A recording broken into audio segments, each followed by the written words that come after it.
सखिया ए सुना ये सखिया मोरा नहीं के कोललाना सुना रे सखिया हमरा नहीं खाला कोललाना ए गोड़ा लाग पया अपन सुन पंच भैया बताई दे हमरा गोड़ा लाग पया अपन सुन पंच ठिकावा बताई दे बोना ए संगई के सखिया गोदी में गलकावा मरर नहीं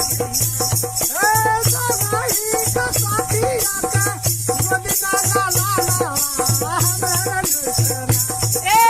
संगई के सखिया गोदी में गलकावा मरर नहीं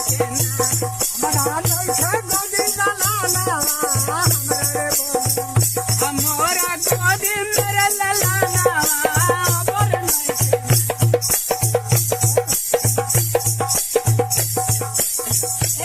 पंडित जी बढ़िया से हमारा के देखी आ देखिए हमारा कर्म में बाल बच्चा लिखल बा कि ना सरकार बढ़िया से देख लिया बड़ा दुख बा हमने के तोरा बाल बच्चा नहीं थे ना ये पंडित जी कितना दिन तोहर बियाह भइले हो गई कि ना हमार बियाह भइल मानी से 12 बरस हो गई 12 बरस तो तोहरा में खराबी बा या कि वो सारा में खराबी बा ए पंडित जी हमार तो अपन नैया रहने तो हमार इंची ठीक आवत रहे सुनी ना हाँ तोहरा में बुलबो कई बा हाँ तो कम से कम जब उबारे हाँ तो तोरा लगवा एगो दूगो ना रखे के चाहिए जे मार ओहि में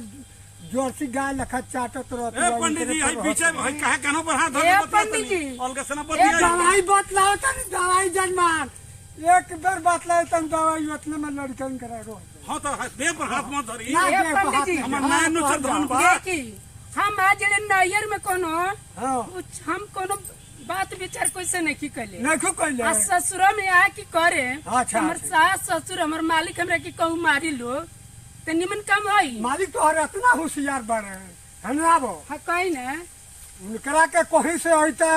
कमा धमा के हाँ। माने कोनो काम को के हाँ। मां खिया पिया के सुता के तेल लगई तू हां वो भी आ जैते ने घर से वो घर चल जाई तू ए पंडित जी अरे तनी एगो पोटिया न दी आए एगो पोटिया न दी एगो सुनी ना कहीं ना एगो तो हमारे लगे बात चला हां बड़ा तंता उतार बा देहो हाथ के हार काट के बड़ा मजबूत अच्छा बा। उनका से हो जाई ओ नहर पर रहल नगिंदर सा नाव हो बड़ा हाथ काट के बाड़े हाँ। आइए मोटरसाइकिल बाड़े बाबू उनकर भी सो जेबू तब ए पंडित जी हाँ कहल अरे जा तनी ऊपरा दी ऊपरा दे हम समझे जाए मुँह के लगे अरे सुन